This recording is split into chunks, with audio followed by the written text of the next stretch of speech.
There are a lot of misconceptions when you talk to people about estate planning. So, could you please highlight some of the misconceptions do you most often hear from people when you talk to them about estate planning? Yeah, thank you, Vaishnavi. And I'll tell you, these are some anecdotes from my own life when I talk about, and first and foremost, which I've heard not only from my friends, but my students or my peers as well, even some of my seniors as well, when I'm say, sir, this is something to be talked on to. And the first and foremost thing comes, I'm too young. I'm too young to decide I have an ample life left. Why are you talking of such thing as if I'm dying tomorrow? What are you talking, Devanshu? Today I have bought property. I have plans of buying more property, and then you're saying to plan it and to take it out. I often bring in that point which you might have heard as the tagline of LIC. जिंदगी के साथ भी जिंदगी के बाद भी. And when I say this is something, oh, why would I take an LIC? What are you thinking that I'm going to die tomorrow? Second most is I don't have enough wealth to put it that way. And to just to counter that, I've always replied to them, there is never enough for enough. So today, even if I have a plot of land, a flat for me, I guess, and even a small chunk, amount is amount. And that is never enough for me because I am still in the phase of earning it. But I'm not planning that what I will be leaving behind from the generations to come, it would be something. And the third and the most important that I've talked when I say, what about a will? And will is not about will comes in. Will is just a piece of paper till the time I'm alive. Will only comes into play when I am no more, or the person who has made that will not be taking. And the entire session, I'll give more examples on myself because rather than killing somebody else, I prefer killing my own self and then giving that particular point.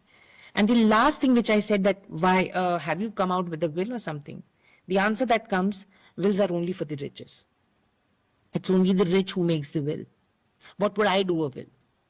And and believe me, even the process is not known to people. So these are the three majors that I would say, and I'll repeat.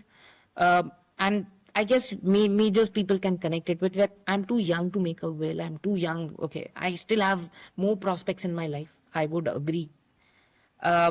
Second, I don't have that much enough in my kitty right now. Why to do that? So and then to counter that, you are never too young.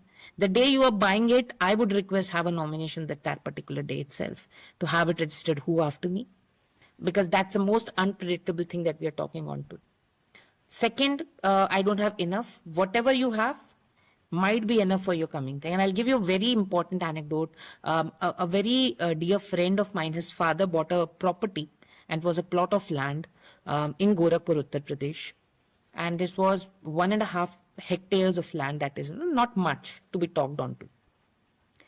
And believe me, he bought that land, and that is, I'm talking about early 2000. That was a barren piece of land. No, even the roads, there was no road. Forget about streetlights. And 15 years down the line, that plot was right adjacent to AIIMS and the airport, right next to the highway. The prices soar like multiplied by 10, multiplied by 100, I do not know what. And uncle was not there for that particular property. And there was no person to take on because at that time nobody wanted that particular property. And today there is a huge fight over that particular property, who's taking, who's not taking. So I don't have enough wealth. That's one particular example that I can give. And the last, that wills are only for the riches. Will is for everybody.